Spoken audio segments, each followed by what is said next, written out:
Folks, we have Revolutionary War timelines. We have relic room pins with our limited edition. Yeah, it's got our logo on there.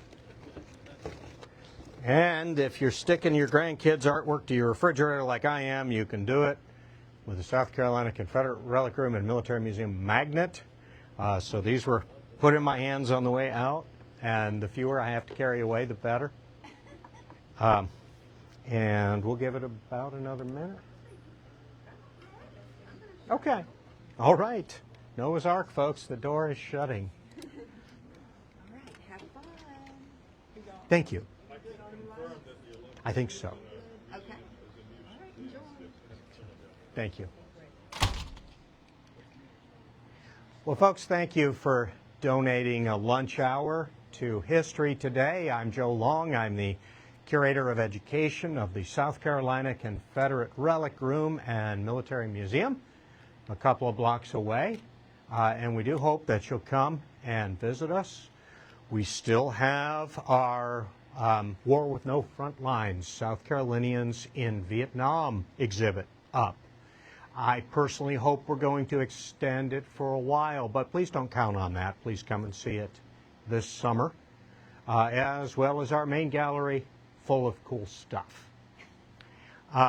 And a lot of attention right now, rightfully directed on the American Revolution for the 250th anniversary.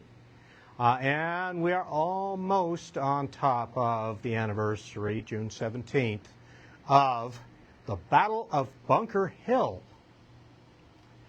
Well, folks, I mentioned Noah's Ark already. I kind of feel like the preacher having to talk about the Noah's Ark story and saying, I guess, what can I say that hasn't been said 10,000 times? You know, this is a battle that looms very large in American memory, or so we tell ourselves. The preacher might not know that a generation has arisen that might not even have heard the story of Noah's Ark one time, nor of Bunker Hill. I wound up, because of the anniversary, with two talks to give about Bunker Hill. The second one is going to be in Camden at the American Revolutionary Center on Tuesday.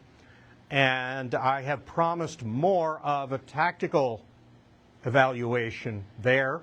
So the tactical evaluation is going to get a little bit of short shrift here because of other interesting things I have found to talk about. So let's get right into it. And, oh my goodness, it chopped out a couple of my slides. I wanted to kick off with, and it being me, I wanted to kick off with what we think we know about Bunker Hill. And what we think we know about Bunker Hill starts with, it wasn't actually Bunker Hill. The serious fighting happened on Breed's Hill. I think the second thing that most of us I'm figuring most people who gave a lunch hour to history today, and none of us are 10 years old, Bunker Hill is not brand new to us. And so the second thing we think of often is a phrase. Don't fire until you can see the whites of their eyes. And perhaps the third thing is that this is a victory of the amateurs over the professionals. So we're going to examine those popular things a little bit. And I am a post-debunking historian. Okay, I am actually kind of tired of the hook of every history talk is, aha, what everybody thinks about such and such is wrong. Because I hear people still seriously getting up and saying, you think that George Washington chopped down a cherry tree. Nobody has thought that for 100 years. And so instead of, yes, I will give due space to the obvious debunking here, but we're going to talk a little bit later about why this came about. Yes, it was actually Breed's Hill. Yes, just as much of what we think about as the Battle of San Juan Hill is Kettle Hill. I think there's a reason the name Bunker Hill became institutionalized there and firmly stuck in the American memory, and we'll get to that in a little bit. Then, famous historical sayings. The Victorians loved them, and they stick in the memory, and they give us a view of the incident.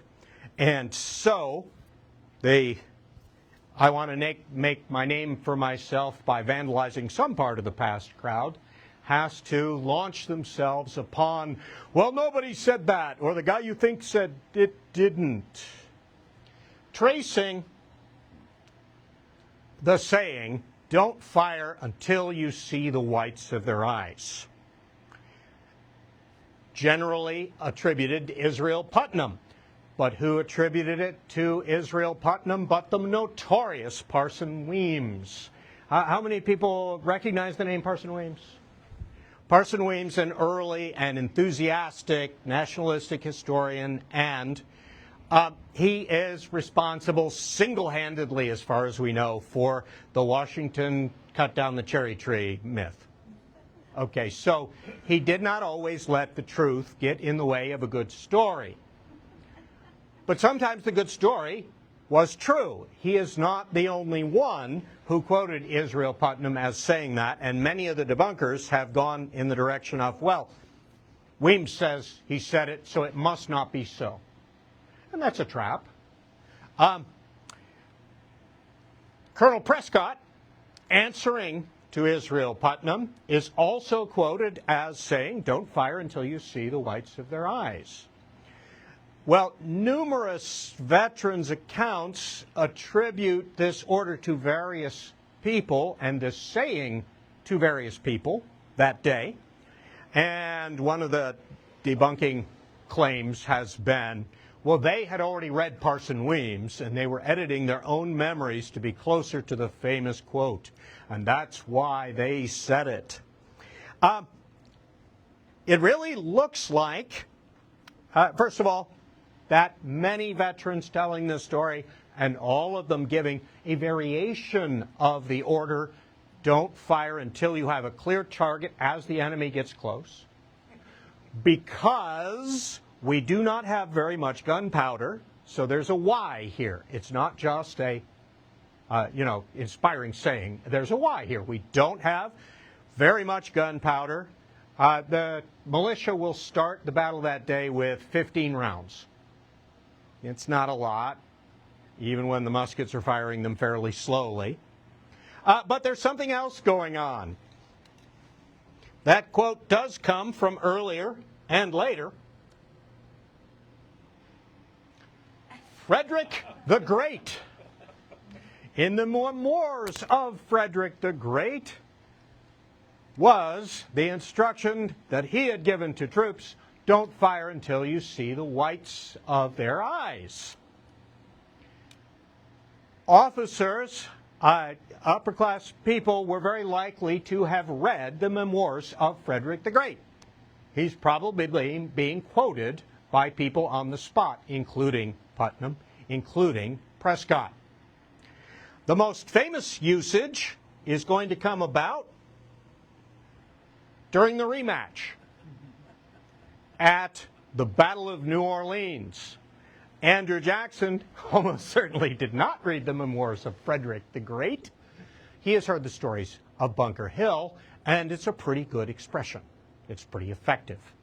And of course, that is going to be immortalized even further by one of the people who taught some of us our very first history in this room, the country and western musician Johnny Horton, who puts a reference to that quote in his song, The Battle of New Orleans. So there we go with the whites of the eyes. Now, before we go a little further, and by the way, if you didn't hear a definitive statement there, yes, Israel Putnam gave that order. And yes, subordinates actually repeated it. And there were variations. But stakes were actually laid out in what sounds like a very modern fashion. Stakes were laid out to aim at as the enemy's going to move into your field of fire. They were set low, allowing for the likelihood that these troops would tend to fire high, because historically troops do. All of which leads into the third point. Was this the triumph of the amateurs over the professionals? This time, I'm going to kind of debunk somewhat. This is not a triumph of complete amateurs simply because the British saw them as amateurs because they are militia. A great number of these guys, including Prescott and Stark, are veterans of one or both of the expeditions on Louisburg, the 1745 and the 1758 attacks, which pulled the Massachusetts militia as part of the British forces up to capture the great French citadel at Louisburg.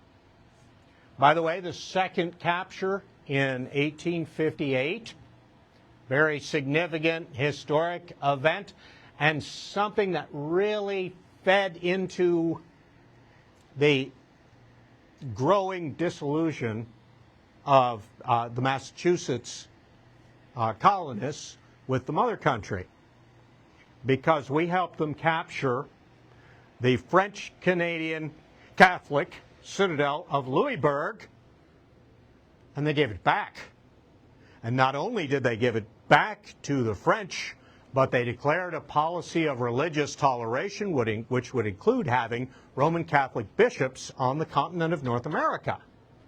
It is hard to overstate how much the Puritan stock disliked this idea. This is something that would feed into some of the dissatisfaction. That's a topic perhaps for another day, but for today, you have got veterans on the rebel side of this engagement. They weren't calling themselves patriots. Of course, they weren't calling themselves rebels either. But you've got veterans here who were part of the logistics, the travel, the combat that occurred in the French and Indian War. And that's going to be significant to the underestimating of the American forces as if they are raw amateurs. We're not just talking about some of the senior people. We're talking about a great number of the militia soldiers, possibly in the ranks, who actually participated in these expeditions. So, Breed's Hill, yes. Whites of their eyes, yes. Amateurs, not so much. A good description of the social context of the battle is in this fairly new Nathaniel Philbrick's Bunker Hill, a city, a siege, a revolution. He really looks at, oh, you're holding it too. And you also brought, so that I can show it off, the whites of their eyes. I would rely maybe more on this for the battle. This is really interesting for the social context of what's going on. The tensions have already turned into combat at Lexington and Concord. The city of Boston is a British stronghold at this point. Something that our side has usually left out about the fight at Lexington and Concord. And I'm very grateful to this arrogant retired British Army intelligence officer who wrote the book Rebels and Redcoats, from his point of view, because he brought out some stuff we all really need to know about this situation. The expedition toward Lexington and Concord. The story, as I always thought of it, was they're coming to take away our muskets and rifles. Americans do not put up with that. Right? I mean, that's how the Texas War happened.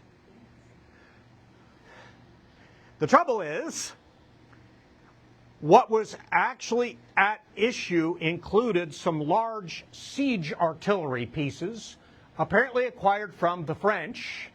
The French are willing to provide artillery to anywhere it will cause trouble to the British.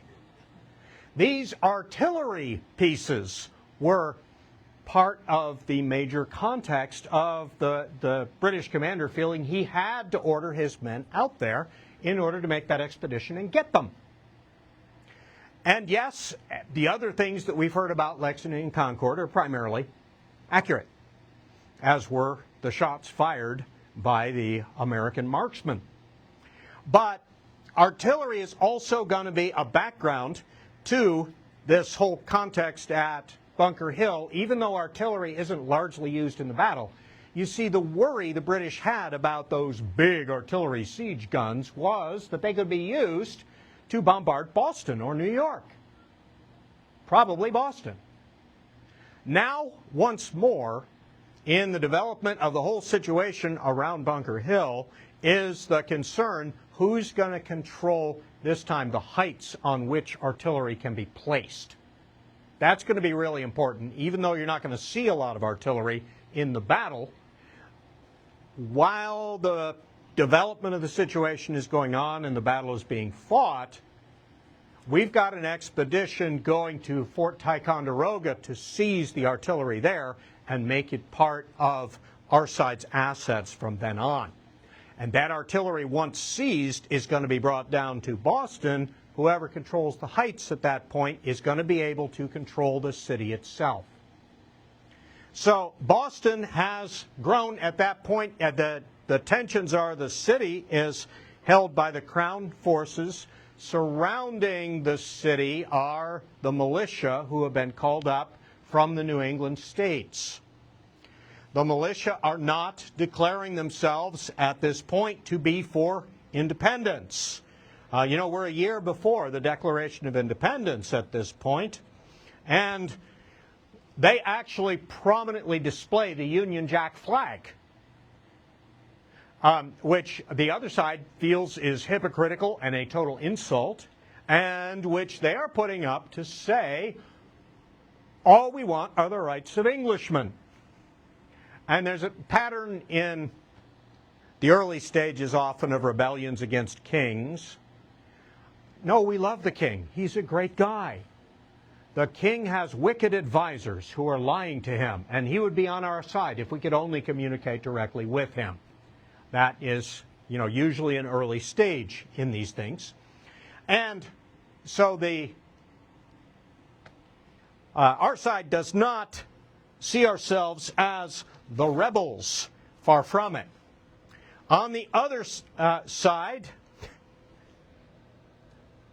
everybody I don't like is Hitler. Everybody who disagrees with me on one issue or another is showing fascist tendencies. We all know this. Whoever we disagree with on the internet is Hitler. Because he wears boots and Hitler wore boots, or he's vegetarian and Hitler was a vegetarian. Okay, throw ourselves back then, and the loyalist point of view is everybody who isn't 100% on board with the entire loyalist agenda or complains about any abuse of power is clearly Oliver Cromwell. And the towns in Massachusetts that the Puritans started were all named after Puritan strongholds back in the old country. The legacy of Cromwell was not viewed like universally negatively on this side of the ocean, but rather in Massachusetts, Puritans, and those who are still thinking fondly of Puritans, even if that's not exactly what they are anymore, tend to regard him pretty positively. Anybody in the British Army, one of the meanest things, one of the most disparaging things, their version of calling you a Nazi is to call you an Oliverian. And referring to the American Revolution as being an Oliverian rebellion is quite frequent. Some colorful statements here by a British ship's surgeon who had occasion to move among the Continentals. Hey, welcome here.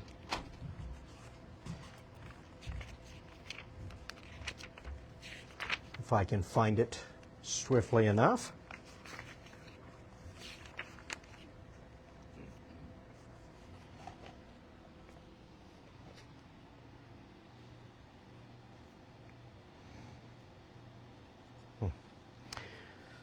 A surgeon from a man of war who had been given permission to cross the provincial lines to attend to wounded British prisoners found the streets of Cambridge crowded with carts and carriages, bringing them rum, cider, etc. from the neighboring towns. For without New England rum, a New England army could not be kept together. They drink at least a bottle of a man a day. Nothing but a drunken, canting, lying, praying, hypocritical rabble.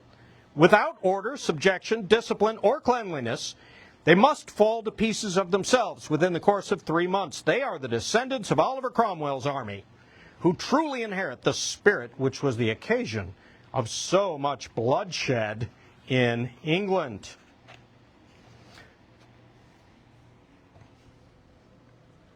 Well, people who would not be insulted by the Oliver Cromwell comparison, one of the fallen heroes of the battle, Joseph Warren, both a doctor and the president of the Provincial Congress and a commander on site. Warren, looking for his recruiting speech here, he is in correspondence with the British. He is trying to de-escalate things at times. At other times, he looks like he's trying to escalate things. The Philbrick book does not take... the Philbrick book has some criticisms of Warren. One of them, an interesting side story, apparently while Warren is making many religious and patriotic speeches and negotiating with the British, he is also regularly checking in on an unwed, pregnant 17-year-old whom he has found refuge for with a friend. The uncharitable interpretation of this is he's the baby daddy. The charitable interpretation is, as a physician, with this having come to his attention, he tried to help the young lady, but his betrothed, who knows about her, has some very harsh words for this other young lady. Whether that's personal or more of a moral judgment isn't clear. But Joseph Warren, in his speeches, highly emphasizes, and they have escalated over time, urging men to enlist in the provincial army. Our all is at stake. Death and devastation are the instant consequences of delay, and our loss may deluge your country in blood and entail perpetual slavery upon the few of your posterity who may survive the carnage.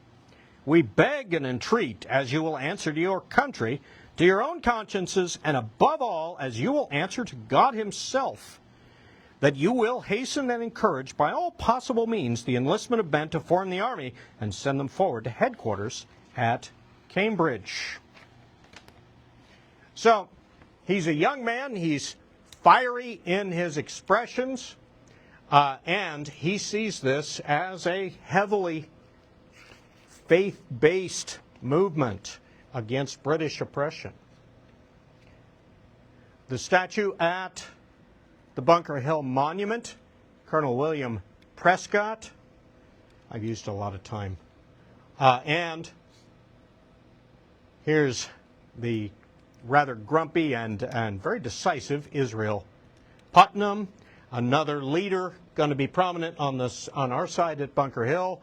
William Stark, maybe the most not amateur of the not amateurs on the side of the Provincial Army that day. William Stark had not only been involved in the Louisburg operation in 1858, this guy was basically Robert Rogers' understudy. Robert Rogers, the founder of the Ranger tradition. To this day, as we have at least one person who can confirm, two, I think, the rules of ranging are memorized at Ranger School. So this guy is a highly professional and experienced soldier. What was his rank on the field? Colonel that day. And boy, we were heavy with colonels and even brigadier generals. And it's really tough to sort out the rank structure of the Provincial Army. These guys were used to working together as sort of scattered community efforts, but they were also used to each controlling their own turf. And there's going to be friction, there's going to be poor coordination at times. It's just part of the whole setup at that point. Gage and Howe are going to be the British commanders. Howe, perhaps gets a bad rap for his decisions at Bunker Hill, which deliver our side the victory. We'll get to that in a bit. Francis Lord Rawdon. Francis Lord Rawdon is just an ensign, a lieutenant that day, but he's going to be promoted to company command for his heroism under fire. And Gentleman Johnny Burgoyne is the general who said Lord Rawdon has this day stamped his fame for life. One reason to mention him in particular, Francis Lord Rawdon is going to be a pretty major figure in South Carolina in the American Revolution not long afterwards. But he is blooded there at Bunker or Breed's Hill.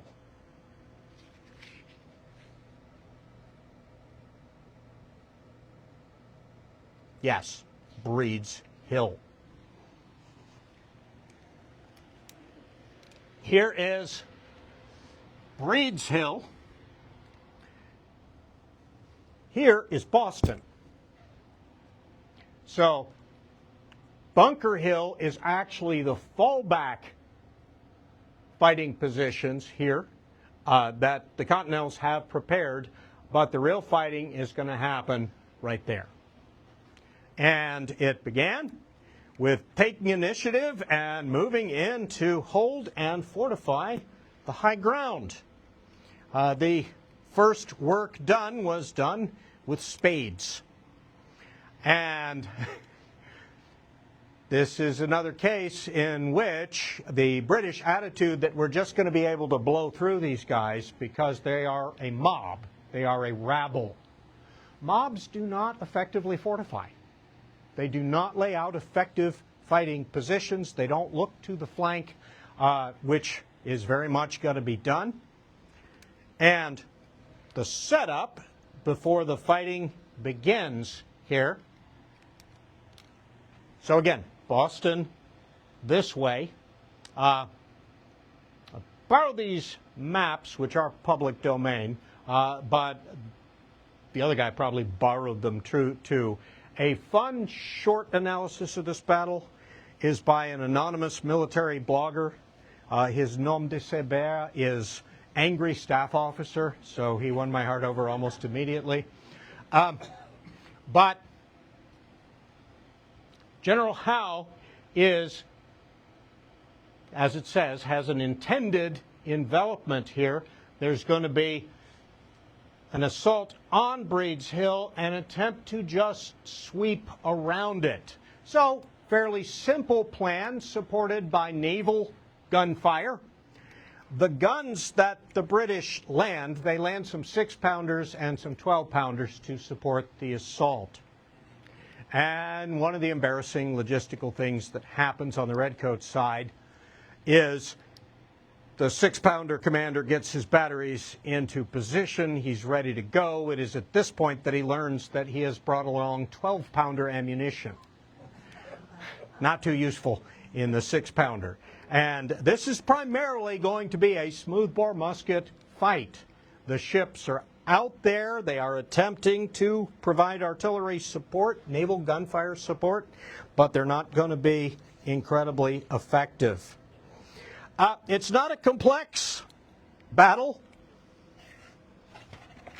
And my friend the enemy here, Hugh Bichneau, has some kindly things to say about William Howe. Therefore, the cold light of hindsight should be used sparingly, judging the performance of one of the most demanding duties known to man.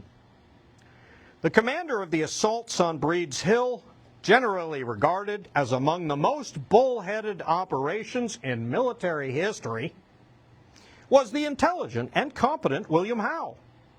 The contradiction between his known qualities and the way the battle was fought is not addressed by the standard critique, which states he should have acted more quickly once dawn revealed the rebels busily constructing a redoubt on the hill, or landed a force behind them, or waited a little longer until the guns firing from Copp's Hill and the Royal Navy ships had shattered the morale of the defenders.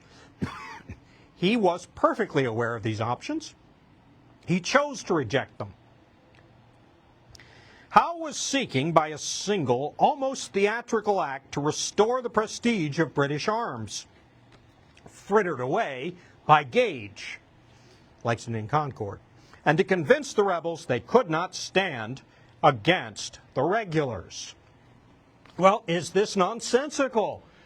Not if you really think you're facing a mob and not an army. Could things be dramatically finished by driving them off of Breed's Hill as their morale collapses, because that's what mobs do when faced with veterans?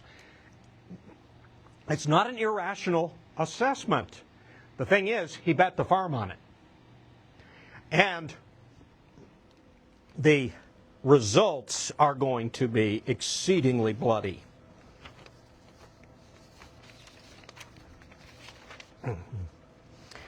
Around 1500, the British began to maneuver on the enemy. As the fixing force slowly moved into position, and many good military plans have a holding element or a fixing force and a hitting element coming in from another direction. You want to grab them and smack them from another way.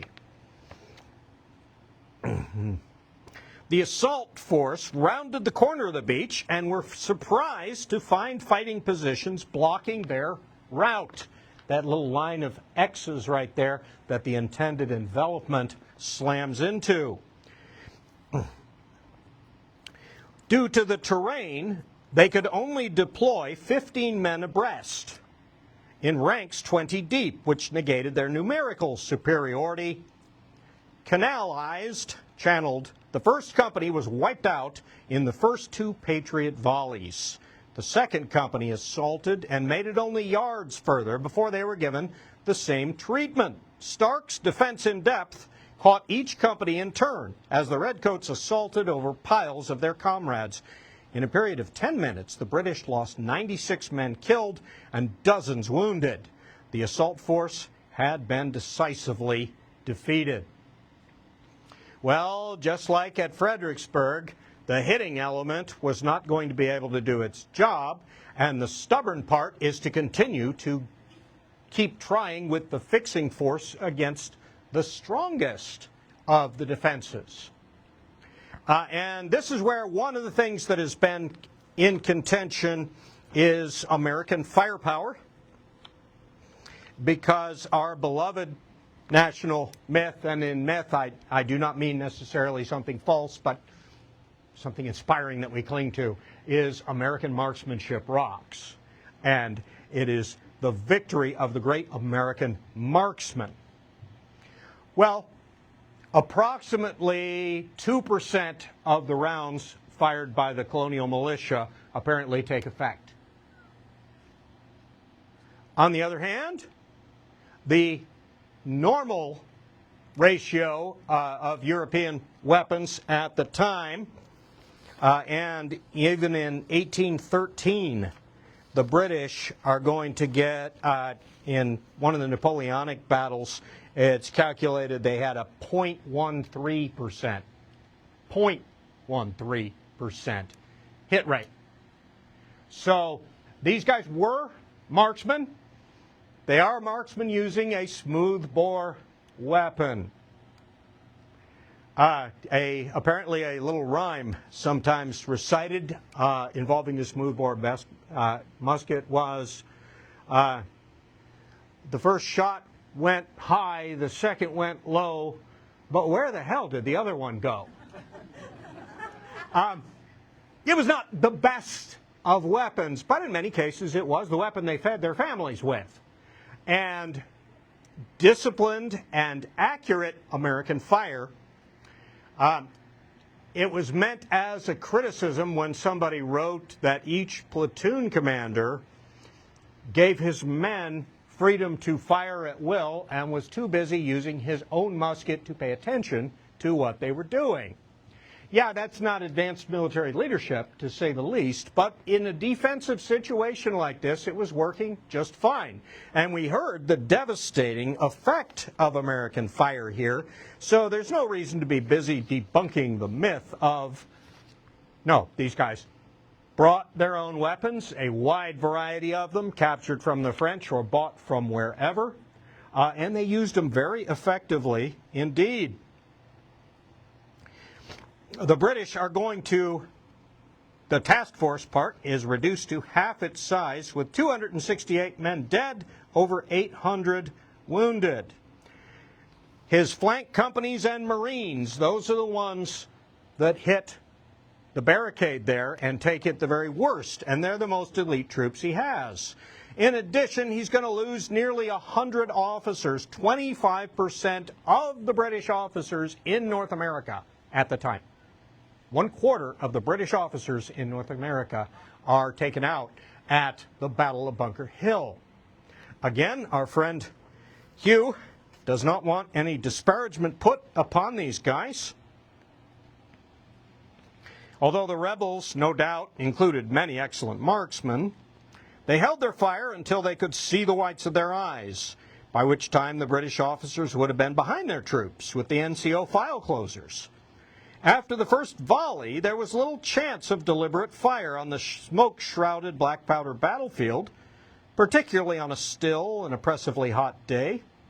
The severe attrition among British officers has the more simple explanation that when the assaults faltered, they had to pull rather than push their men back into action. They were the first back into point-blank range.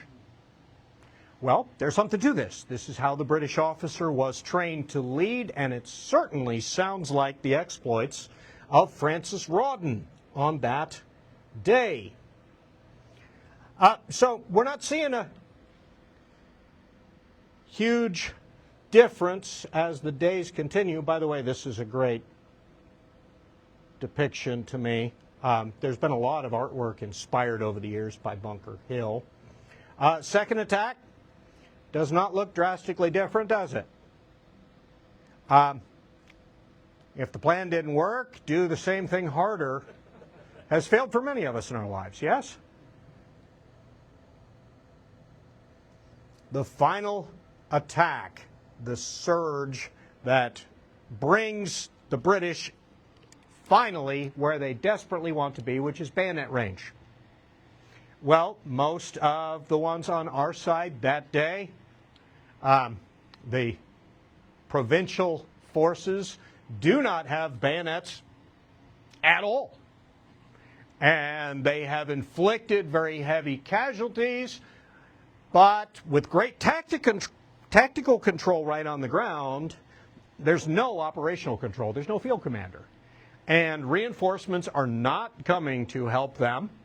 And they've worked a minor miracle 3 times in a row, a miracle facilitated by overconfidence, if not actual bullheadedness.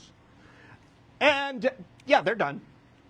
They're done. As the Redcoats get to bayonet range, they leave. American casualties are not going to be high that day, and it's going to be remembered as a Pyrrhic victory, but not in the immediate aftermath of the battle. The engagement was seen as a humiliating defeat by the rebels at the time, giving rise to a surge in desertions and the court-martial and dismissal of a colonel and 5 captains. It was a moral victory of the highest order for the men who held Breed's Hill, despite the lack of support from their fellows at Bunker Hill. The conclusive argument in favor of this verdict is it was so perceived by the British High Command. So, our Brit says, it must be true, my side thought so. However, there's something to that. The British initially are more dismayed by what happened there, even though it was a victory for them and they took the hill. They are more dismayed by it than the rebellion is inspired by it at first. At first. However, the British failed to fortify. They failed to put in the artillery that should have controlled the high ground. When those captured guns from Ticonderoga make it all the way down, the route is still open to put them on high ground where they will control Boston, which they do. And as the news kind of settles in and people are re-evaluating the battle, begins the battle to interpret the battle. This painting is The Death of Warren. And Joseph Warren's death, apparently so abused by bayonets. One of the little historical facts here, the first time dental identification is officially used to identify a corpse.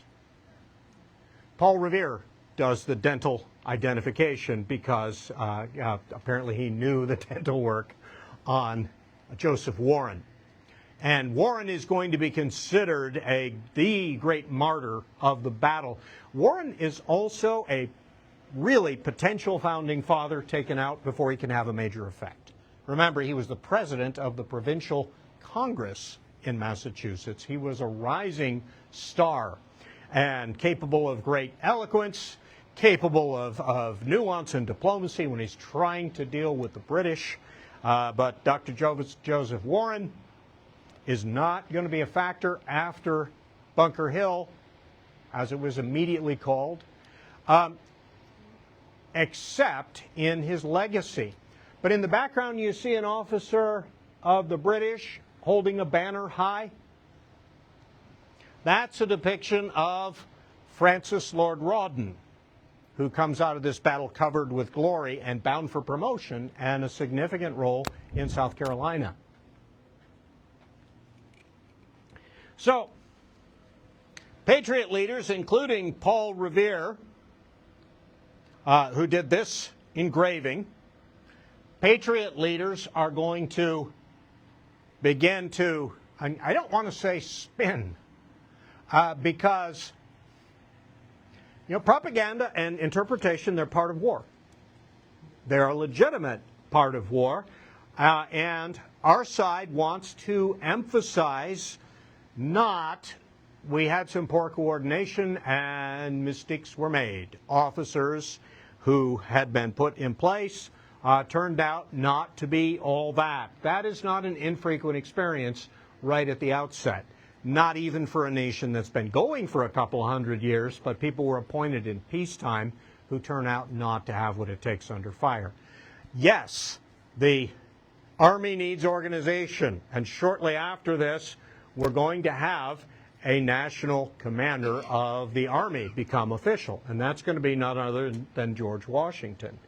But what to emphasize to those opposing the British, those opposing Crown rule about this battle, is we stood up to the very best that they had. And they burned Charlestown, and they took the hill in a Pyrrhic victory at great cost to themselves. But we were really, it was not worth what they paid to defeat us, and they can't keep doing that. And the stubbornness of, the perceived stubbornness of the British commander is also emphasized. Now, I see one of my slides got out of order, but it's not out of place. One of the men praised by Prescott, Salem Poor. Salem Poor was a free black soldier in the Continental Forces who distinguished himself at, see, I'm hesitating every time. He distinguished himself at Breed's Hill. But it's Bunker Hill in memory, and that's not actually going to change. 100 years from now, there will be people still teaching this battle, saying, but actually it was actually Breed's Hill. And they will have to say that because of how deeply Bunker Hill has been put into American memory. This is a cartoon from the other side. Political cartoons not necessarily meant to be funny back then. Bunker's Hill, or the blessed effects of family quarrels. Ironic? Yes. Humorous? Hardly. We see the suffering on the ground with Britannia and the New World, and we got some backstabbing going on with Britannia there. This is a shift in British cartoons from this making fun of the Yankee Doodle's entrenchments near Boston. If you look closely, the Liberty tree has a peasant cap on top of it, and it's got gallows on either side. They're suggesting the Liberty tree is a hanging tree. And they reversed the colonial slogan on the men's hats. It says, death or liberty, instead of liberty or death. But we have mockery turning into a sense of tragedy and fraternal strife. And the Whigs, we actually win the American Revolution in many ways in Parliament. It is the best way to defeat an enemy which has a powerful legislature, is to win the war in the other guy's legislature. And the British Whigs are already portraying this as fratricidal strife, and they're taking more the line of these people want the rights of Englishmen, and we have denied it to them. So it's going to be used by every faction. During the war itself, the battle to interpret the battle becomes part of the war of ideas. After the war, the battle to interpret the battle is largely over. It's not a point of contention. Instead, it becomes a point of memorialization and inspiration for future generations. And something in us, I think, really appeals to the idea that stubborn, overwhelming numbers of an attacker are going to come at me, and I'm going to fight till the last breath or the last bullet, and they will find me surrounded by the enemy dead. Corregidor, Bataan, the Alamo. The Alamo is going to somewhat displace Bunker Hill as that battle in American minds, but never completely displace it. The Battle of Bunker Hill is going to stand for defense, the gallant defense. The Bunker Hill defenders do not die to the last man. They take light casualties and pull out safely. Nevertheless, the spirit of the gallant defense, that is something every nation needs in its storytelling. And my goodness, the poets take this one over. This is why, in my opinion, we will always call it Bunker Hill. I know everyone's done reading poetry, but the poets established it. Bunker Hill, it just flows better. Breed's Hill doesn't have the same punch to it.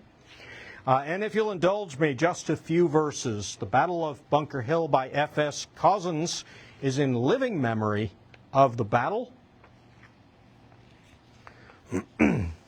And does not avoid the purple prose.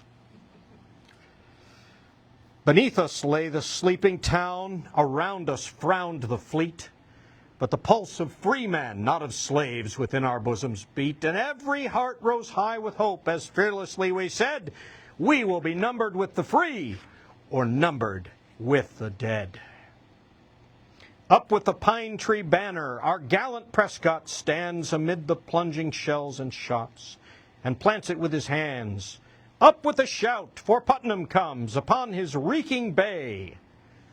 Why insult the poor horse here?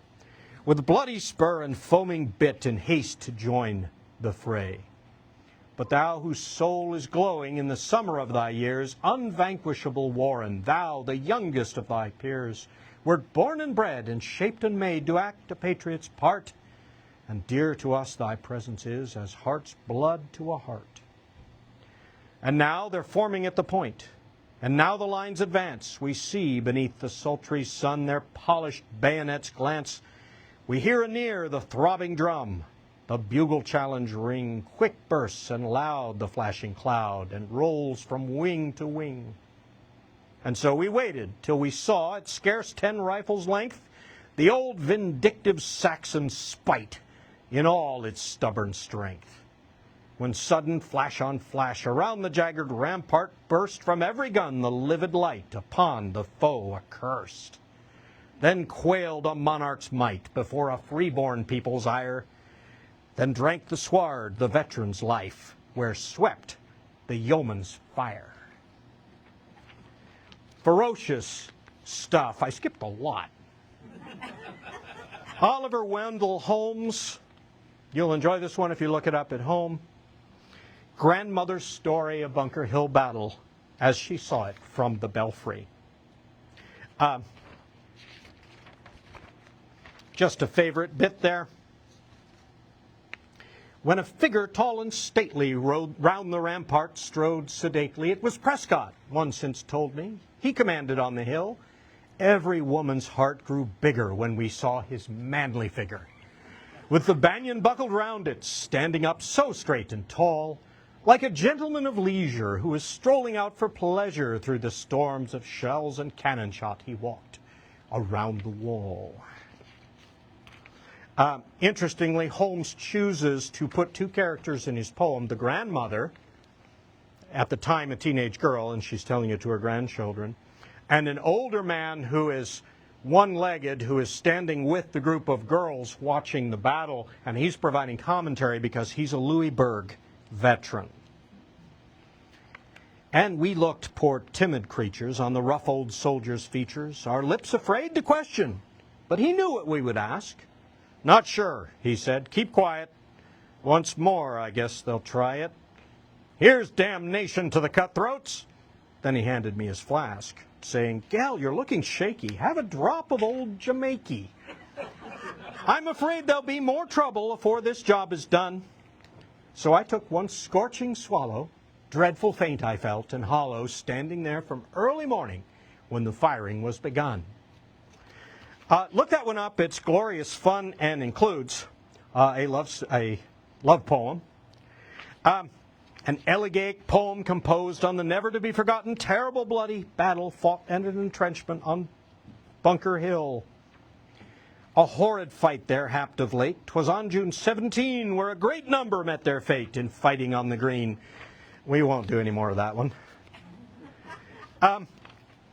But the established story came to symbolize so many things, and FDR is going to give a fireside chat. We're not involved in the Second World War at this point. Some people seem to think we are not attacked until bombs actually drop in the streets of New York or San Francisco or New Orleans or Chicago. Nobody can foretell tonight just when the acts of the dictators will ripen into the attack on this hemisphere. When your enemy comes at you in a tank or bombing plane, if you hold your fire until you see the whites of his eyes, you will never know what hit you. Our Bunker Hill of tomorrow may be several thousand miles from Boston, Massachusetts. So, this was something that had deeply embedded itself in the American consciousness. And the man with the most evil ideas in the history of the world also had the great quote that history is repeated twice, first as tragedy and then as farce. Well, American history is also repeated twice, especially from the Revolutionary through the 1860s era. First as poetry, second as Looney Tunes. So, I've left just enough time for a little. This is the cheesiest picture I have seen of the legacy of Bunker Hill.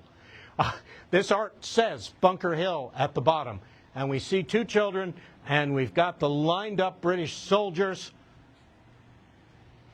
Warren and the baby doll have been killed by the evil British, but the evil British are going to be driven away by the heroic children.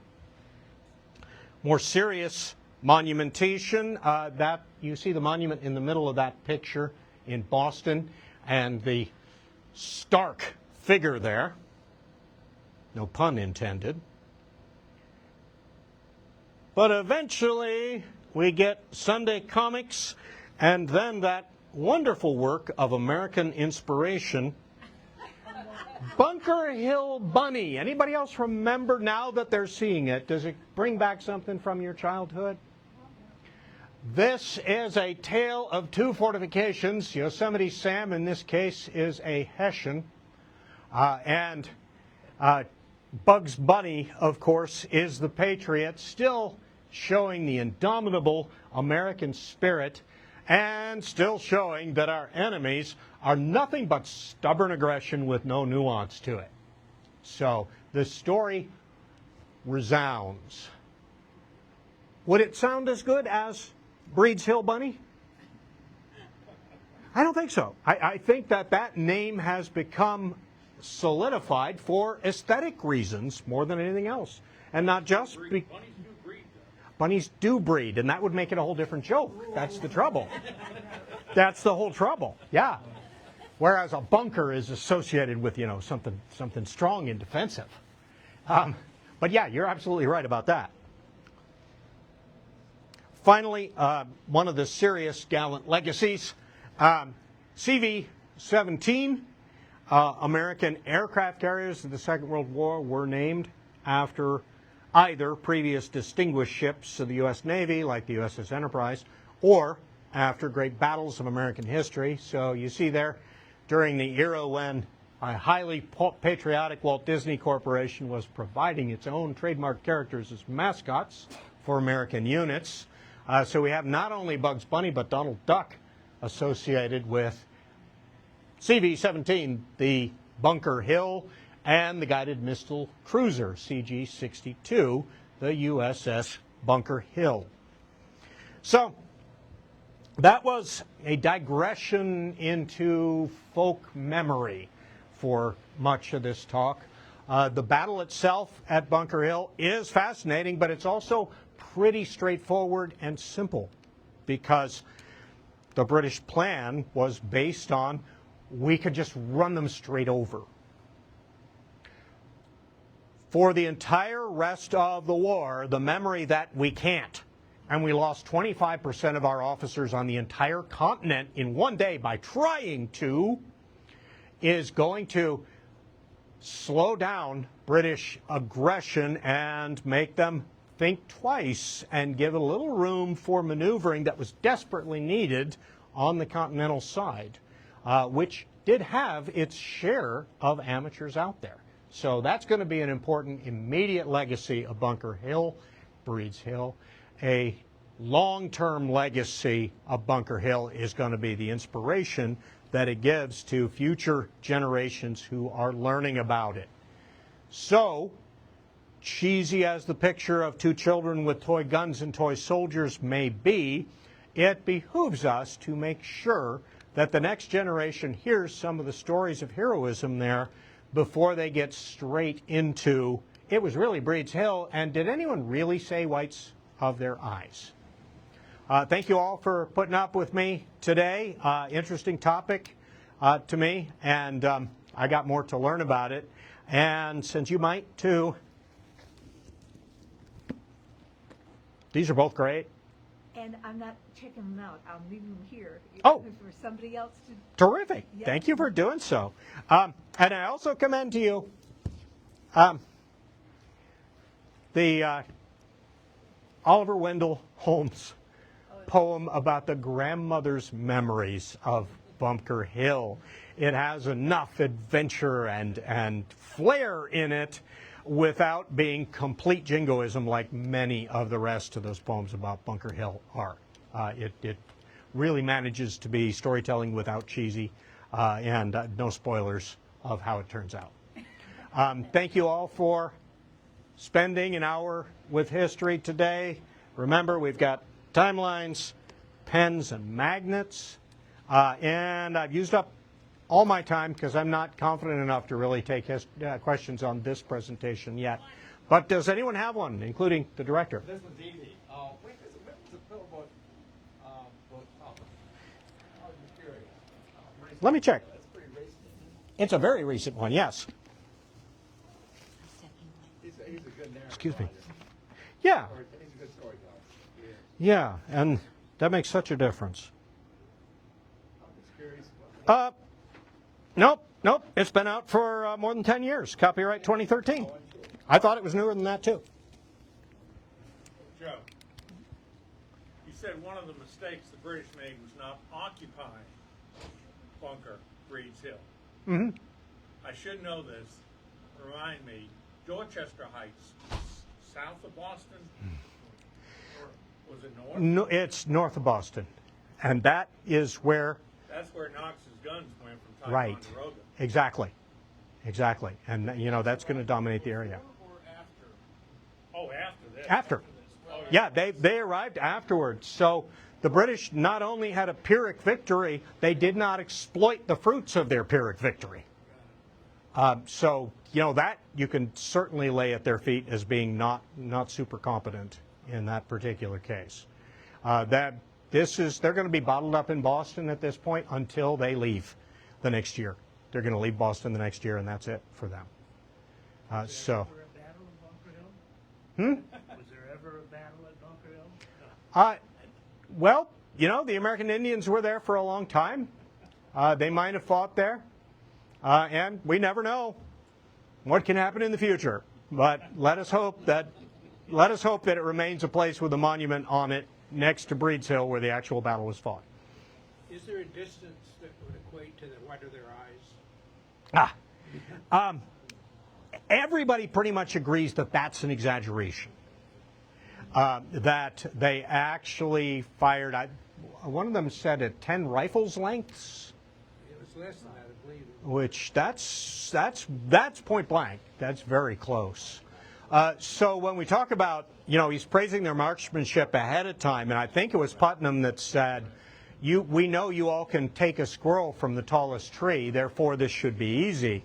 What's actually making the difference is taking deliberate aim the way that European soldiers of the time were trained not to do.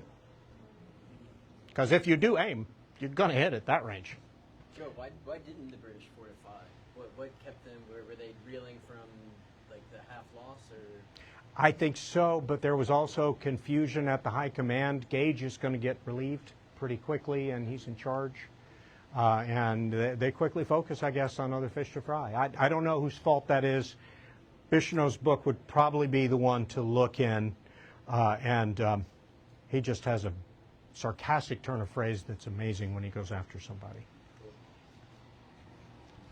Thanks again, Joe. Yeah, thank you. Thank you.